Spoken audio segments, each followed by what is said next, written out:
Et tout de suite, c'est la partie économie qui va prendre place avec l'avantage de recevoir ce soir parmi nous Sidi Amrabat, ex-PDG d'une SICAR régionale. Et nous allons parler de ces fameux financements alternatifs, on peut dire. Bonsoir Silida. Bonsoir Sirmond, merci beaucoup pour l'invitation et merci beaucoup à vos auditrices et auditeurs. RTCI, bien sûr. Voilà. Alors, Silida, en dépit des difficultés rencontrées, les PME tunisiennes sont devenues un acteur essentiel du paysage économique national. Ces PME, qui représentent plus de 90% apparemment du tissu économique, se heurtent encore à des obstacles importants en matière d'accès au crédit. Selon certains chiffres, on note en effet 41,4% de refus pour les prêts bancaires à long terme et 35% des demandes auprès des investisseurs qui n'aboutissent pas. Face à cette réalité, les canaux financiers conventionnels ne s'y fusent plus et ce sont les régions intérieures qui en pâtissent le plus, notamment celles de la région du Nord et du Centre-Ouest. Pour avoir été le président directeur général d'une société d'investissement à capital risque régional, Sidi Amrabat, je pense que vous êtes la personne idoine pour nous édifier sur ce sujet. Et ma première question, ce serait de dire, actuellement les PME sont soumises à une infinité de pressions et de défis, alors si on pouvait citer ces défis. Effectivement, Simondre, les PME, les très petites et moyennes très entreprises, petites et moyennes, voilà, c'est ça. Entreprises, ils font aujourd'hui plus que 90% du tissu économique. C'est ça. Plus que 90%, حتى 95%, on peut parler de 95 et 96 aussi. Avec une contribution aussi au PIB à peu près de 50%. Avec une contribution à l'emploi à peu près 70%. Oui, on parle d'un vrai levier de croissance, d'un vrai levier d'emploi et d'un vrai levier de création de richesse. Oui. Malgré cette importance, comme vous avez bien précisé, que les PME ils souffrent de beaucoup de difficultés, sont soumis à beaucoup de pressions. C'est ça. Bien sûr, la plus importante, c'est la difficulté d'accès au financement. Effectivement, les banques, je me permets de le dire, que les banques aujourd'hui, on constate, déjà il est dit partout, Rawa. Il est dit partout. Oui, que mais les banques, ce sont des informations publiques. Publiques, là, oui. nous ne trahissons aucun secret. Exactement. C'est clair. C'est que les banques sont en train de se désengager de plus en plus bien sûr, de l'obligation de financer le PME et les PME. Je me concentre sur les PME. Oui, sur les PME. Les PME, bien que normalement c'est une source normalement de trésorerie, de liquidité pour les banques, oui. Et c'est une source de... la PME, c'est une source d'innovation, c'est une source aussi de croissance. Tout à fait. Mais malheureusement, les banques, peut-être par l'obligation de résultats, sont soumises aussi à l'obligation de résultats, se rendent beaucoup plus vers le financement facile. Financement des groupes, financement des sociétés à historique Le financement de l'État en premier lieu, et aussi, donc, justement, et financement de l'État, du budget. Donc on parle cette année de 2025, peut-être une enveloppe de 21 millions de milliards de dinars. Donc c'est un montant. C'est quand même un montant très important. Ah oui. Et qui, par ricochet, ne va pas pouvoir être utilisé par les entreprises. Exactement. Aussi pour j'anticipe un peu sur Aussi, même pour les sociétés de gestion de fonds et les SICAR aussi, dans l'absolu. Alors, expliquons ce que c'est qu'une SICAR, Célida, comme ça, pour simplifier les choses par rapport à nos auditeurs.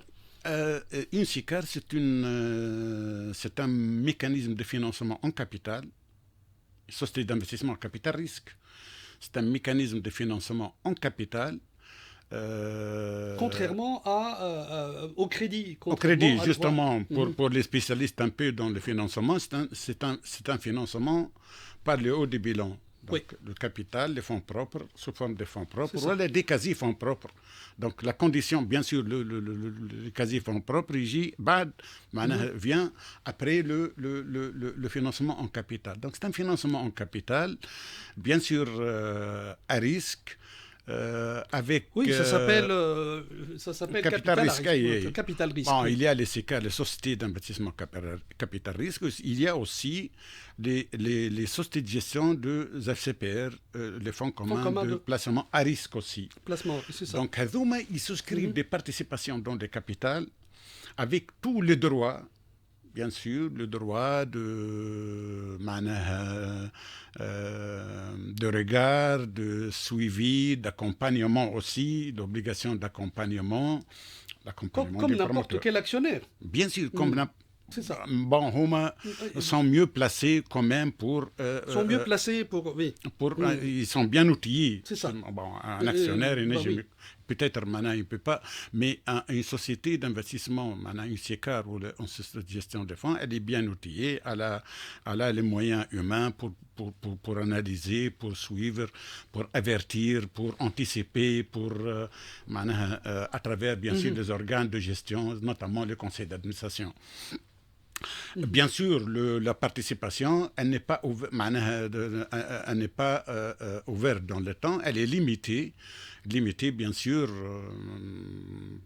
par pour négociation. Pour une période qui est déjà une période de 8 ans, fixée dès le début. Dès le début, à travers un pacte d'actionnaires. Et pour fixer, et le pacte d'actionnaires, il fixe un peu les autres conditions de suivi, le droit de reporting, le droit à l'accès à l'information, tout ça, mais aussi il fixe un peu la durée de rétrocession, soit une rétrocession infinie ou une rétrocession échelonnée. Dans le temps, voilà. La sortie, aussi, ce qu'on appelle une sortie. La sortie. Et aussi, les conditions de la sortie, le prix de la sortie. Le prix de la sortie, il était aussi fixé. C'est pas fixé, non, mais plutôt fixé par rapport à un indice ou un paramètre. Un certain nombre de paramètres. C'est ça, voilà. Paramètres. Oui. Où tout le monde se met d'accord sur ce plan. Donc, le point fort de ce financement, c'est qu'il évite à la société, surtout pendant la mise en place de l'investissement ou du plan de développement, il évite la pression des charges financières. Oui, c'est ça. C'est-à-dire que parce que si l'entreprise va aller vers la banque ou vers un organisme prêteur d'une manière générale, elle va être acculée à, dès les premiers mois, ou dès les premiers instants, de faire face à ces charges financières qui vont l'étouffer et qui, d'ailleurs, je pense, sont un peu la cause de pas mal de défaillances d'entreprises. J'exagère pas lorsque je vous précise, c'est montre qu'il y a beaucoup de projets sous la pression des charges financières ils ont mis les clés sous la paillasse. Tout à fait. Donc c'est pour ça que ce genre de financement vient pallier un peu le défaut. Ce genre de défaillance. Exactement. L'idée force aujourd'hui, c'est comment développer le financement en capital ou le financement en equity pour pallier ou pour combler un peu le vide créé par les financements bancaires ou pour pallier aux difficultés du financement bancaire. Donc, la PME, elle est soumise à plusieurs contraintes. Plusieurs contraintes. Donc là, voilà, la première, c'est le financement, l'accès au financement. Oui. La deuxième, c'est la résilience face aux circonstances très difficiles que pratiquement à l'intérieur ou à l'extérieur, quand il y a des événements évidemment géopolitiques ou géostratégiques dont une guerre qui se passe en Europe par exemple, tout ça, ça impacte. La Covid, et les puis guerres, voilà, des risques guerres, sanitaires en plus. Exactement. Le flambée des prix à l'époque de pétrole. Donc, troisièmement aussi, il y a le défi des transitions écologiques, plutôt technologiques. Donc la PME aussi aujourd'hui, elle est appelée à rénover, à moderniser son process de production. Il a un coût. Oui, exactement. Aussi, oui. Il n'est pas toujours, disons, à sa portée. Voilà. Exactement. Aussi, il y a le défi, bien sûr, aujourd'hui, de durabilité, de transition écologique, on parle de développement durable aussi, c'est ça, et d'empreinte carbone, tout ça. La conformité aux normes ESG. Donc, aujourd'hui, il y a des rapports qui s'ajoutent au rapport financier ou d'audit comptable, de rapports sur l'empreinte carbone, sur tout ce qui est normes environnementales, gouvernance et sociale. Ça devient des ESG, exigences qui sont quand même lourdes à assumer. Justement, et assurer. Où ça devient aussi des conditions des négociations de toutes les transactions, pratiquement, avec l'extérieur ou même... Ce sont des exigences auxquelles on ne peut pas... On peut pas les éviter, échapper. Exactement. Donc, tous ces défis imposent à la PME, au moins pour le court terme, des charges supplémentaires. Déjà, elle est sous pression. Des charges supplémentaires. Bon, c'est vrai, c'est que à long terme, il y aurait des retours des retours positifs, mais pour le moment, une difficulté une PME qui est en difficulté, donc sera pas en mesure de pouvoir respecter tous ces affronter tous ces défis, toutes ces contraintes. Exactement. Alors, donc, oui. Oui, alors regardons maintenant du côté de la sphère financière. Quelle est la typologie du marché financier là ? Voilà, la typologie, qu'est-ce qu'on a exactement ? On a les banques. Bon, les banques et le système bancaire qui est... Système financier. Le système financier, il englobe les banques, il englobe les sociétés de leasing, de recouvrement. Les établissements financiers d'une manière générale. D'une manière générale. C'est ça. Donc, les banques, comme nous avons précisé que la PME n'est plus la cible. Donc, pour les raisons que nous avons évoquées. Exactement. Exactement. Alors, aussi, de l'autre côté, il y a tout ce qui est equity, tout ce qui est investissement en capital.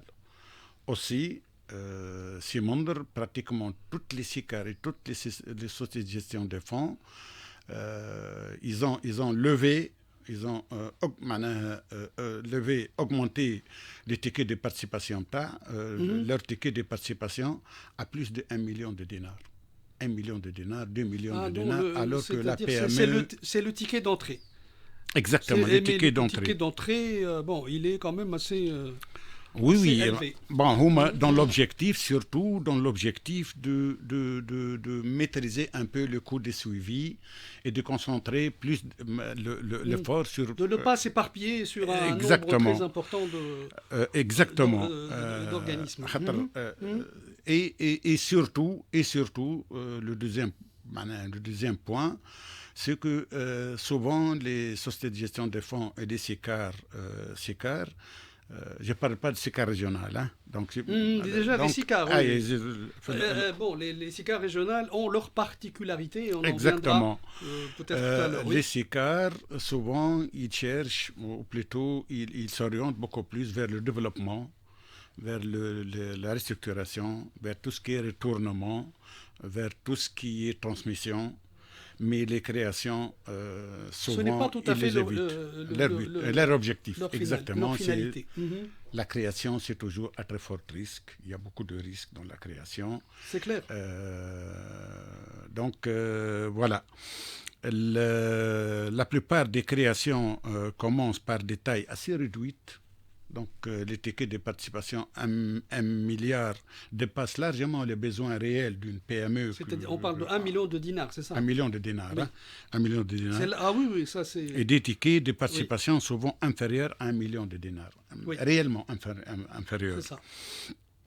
Bien sûr, il y a des autres mécanismes, mais des autres mécanismes ne font que de petites niches.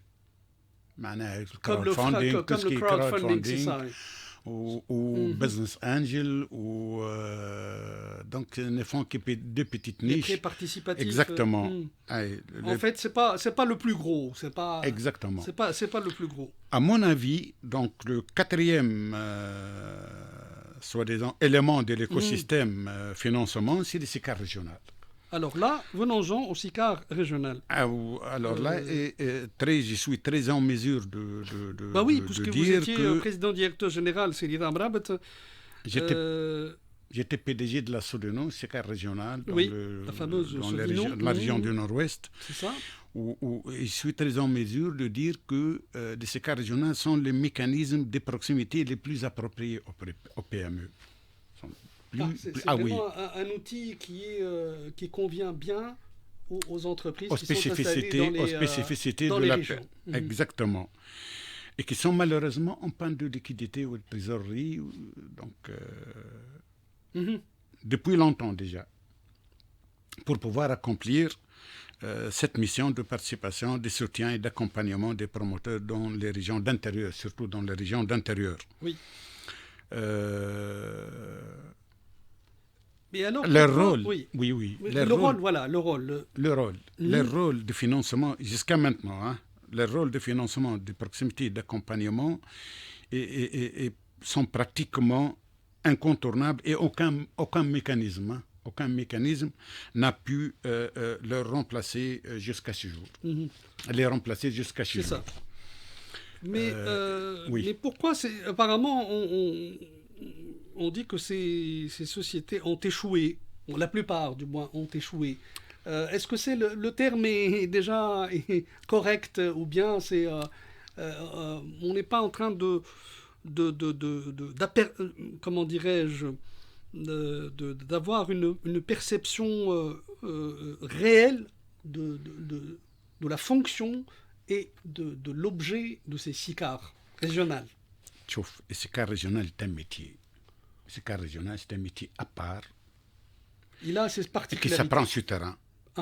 C'est ça. Qui s'apprend sur terrain et qui demande beaucoup de patience, d'amour, de patience, d'adhésion et de capacité de perception. Donc, ce n'est pas un métier qu'on peut la soumettre à des normes et à des ratios et à des... Donc, c'est ça.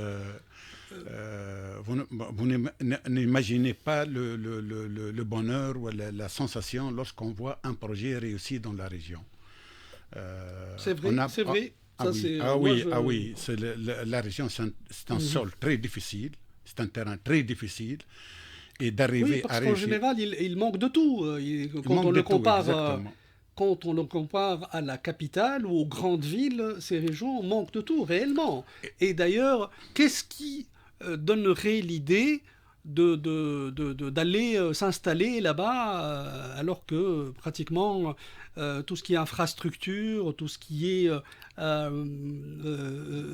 marché, tout ce qui est infrastructure, tout ce qui est moyens humains aussi. Moyens humains aussi, oui.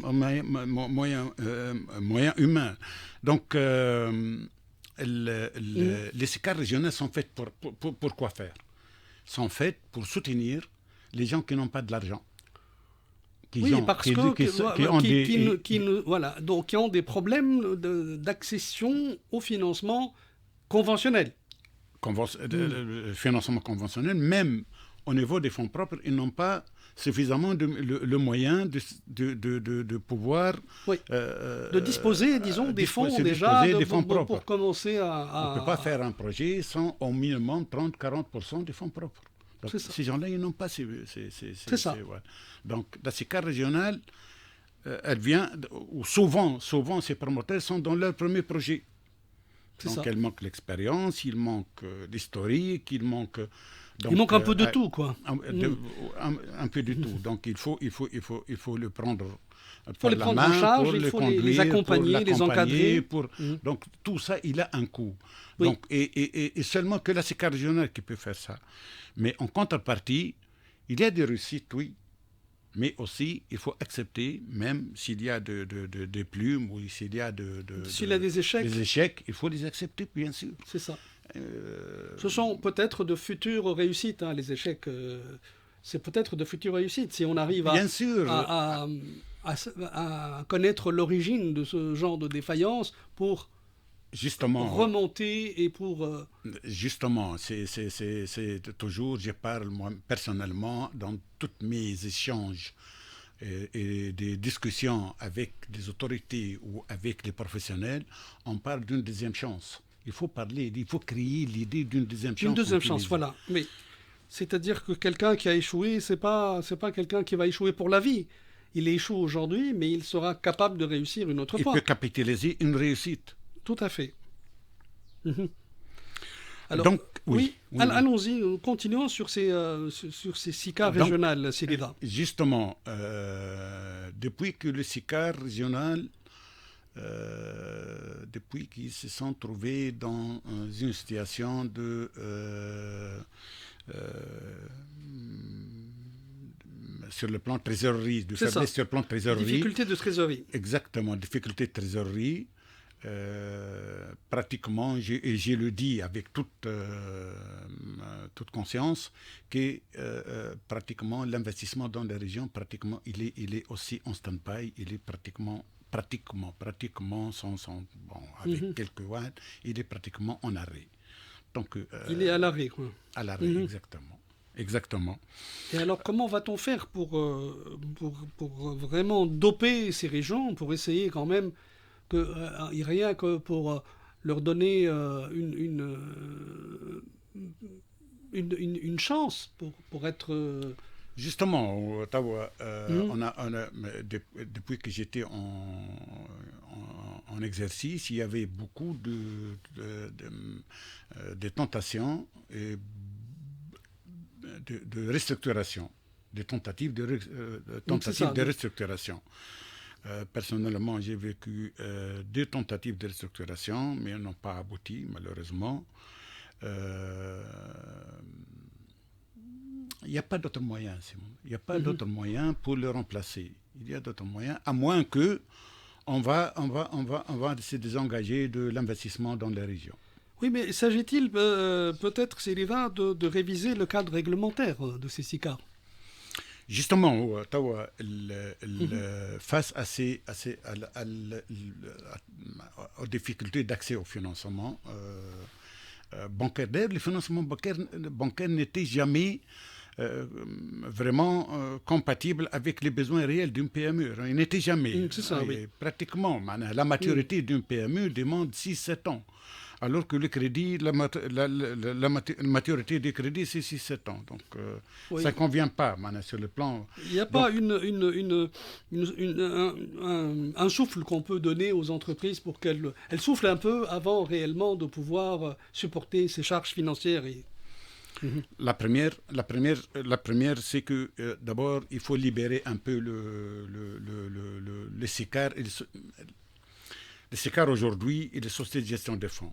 Le concept equity. Le concept equity, il est focalisé aujourd'hui sur l'investissement.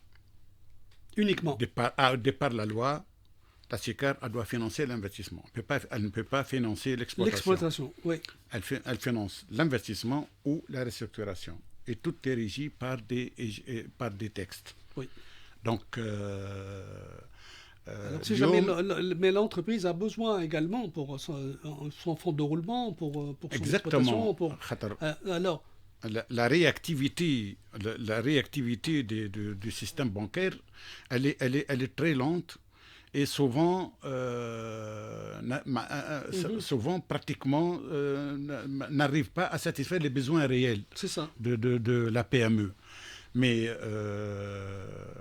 donc, aujourd'hui, Il on faudrait, parle... d'après vous, il faudrait étendre aussi la participation au financement de l'exploitation. Exactement, il faut élargir, Oui. donc libérer le main de Mhm. capital investissement pour satisfaire tous les besoins. D'abord, éviter à ce que... Donc, il faut mettre fin à la question de majorité. Donc, normalement, la structure de financement, elle est négociable, elle se négocie avec le promoteur et la SICAR, elle est libre et le promoteur, il est libre. La SICAR, elle est libre d'offrir et le promoteur, il est libre de demander. Sans limiter la SICAR à 50% et sans limiter... C'est ça. Et C'est-à-dire que si elle a plus d'appétit et qu'elle souhaite aller vers 60 ou 70%, pourquoi pas? Deuxièmement, libérer aussi les instruments d'intervention. Le financement, pourquoi pas, n'est pas d'abord en capital, oui, pour avoir des statuts d'actionnaire, pour pouvoir, mais pourquoi pas ne pas financer en compte courant actionnaire, mais libéré. Le compte courant actionnaire, il est géré par un texte. Oui. Il ne doit pas dépasser 15% de financement en capital. C'est ça. Donc il faut laisser la liberté à la SICAR et la liberté au problème limité pour à des que carcans, la SICAR satisfait tous les besoins. Voilà. Les besoins, ça se mesure parfois par de petites... exactement. Par de petites interventions rapides et très réactives. Exactement. Donc, par rapport, donc il faut éliminer la question des majorités, comme je viens de préciser, Oui. élargir les instruments d'intervention des SICAR et FCPR pour couvrir tous les besoins. C'est ça. Tous les besoins et renforcer les moyens financiers les plus importants pour moi et pour les PME. Renforcer des SICAR et des sociétés de gestion des fonds, autres des SICAR régionales, ils ont une politique d'investissement assez par rapport le besoin assez élevé par rapport aux besoins elles mettent la barre un peu trop haut. Un peu plus haut, oui. Il faudrait peut-être... Alors que la SICAR régionale pourrait satisfaire tous les besoins d'une PME, pourquoi pas une PME qui demande 50 000 dinars. 50 000 dinars, on peut pas mais il y a des bons projets avec des petits tickets, on peut le réussir, on peut le développer et il arrive à devenir des grands projets. C'est ça. On peut commencer petit, mais on peut... Exactement. On peut se développer et devenir grand par le temps. Exactement. Alors, et le temps un peu nous échappe, alors... je termine. Oui, allez-y. Même les mécanismes publics aussi. Tout ce qui est FTI, tout ce qui est l'ancien FOD, c'est la nouvelle FOD, c'est le nouveau nom du FOPRODI. Le FOPRODI, oui. Exactement. Même ce mécanisme aussi doivent s'aligner avec les conditions aussi du marché. Il faut c'est ça. Exactement. Ou être aussi libéré de la condition de souscription uniquement en capital. Pourquoi pas ne pas financer en compte courant actionnaire, voilà, en obligation convertible ou d'autres formes. Voilà. Très bien. Eh bien, écoutez, merci Sylvain Amrabat pour toutes ces informations. Et là, nous ne pouvons que souhaiter que ces recommandations que vous avez là précisées et données soient écoutées par les décideurs et les pouvoirs publics pour évidemment donner un petit coup de fouet à ces fameux SICAR et surtout les SICAR dans les régions, parce que c'est très important d'assurer dans le cadre de l'équilibre régional, et je crois que vous êtes d'accord avec moi, que ces régions-là quand même soient upgrade, soit disons, et connaissent le niveau de confort ou le niveau de développement que connaissent les grandes villes. Surtout qu'ils disposent des possibilités et des opportunités énormes d'investissement. Pourquoi Oui. La valorisation de leur potentiel écologique, potentiel touristique, potentiel agricole, agroalimentaire, même aussi innovation, pourquoi pas, n'est pas... oui, je pense que vous surtout m'avez dit les déjà... économies vertes, les économies... Oui. Oui. Que vous avez déjà financé de gros laboratoires. Hein, des gros laboratoires, oui, oui. Deux laboratoires au moins. C'est On ça. a financé 2 laboratoires aujourd'hui. Donc la matière existe. Existe. La matière existe. Je crois que c'est encore une fois un problème de texte et de réglementation. Exactement. Voilà. Exactement. Et nous ne pouvons que faire appel au pouvoir public pour qu'il y ait ce changement au niveau de la réglementation pour assurer un meilleur développement à toutes les régions du pays. Encore une fois, Sidi Amrabat, merci beaucoup pour votre intervention aujourd'hui dans le cadre du magazine Écosphère. Nous, on retourne à la musique. Il est 18h46.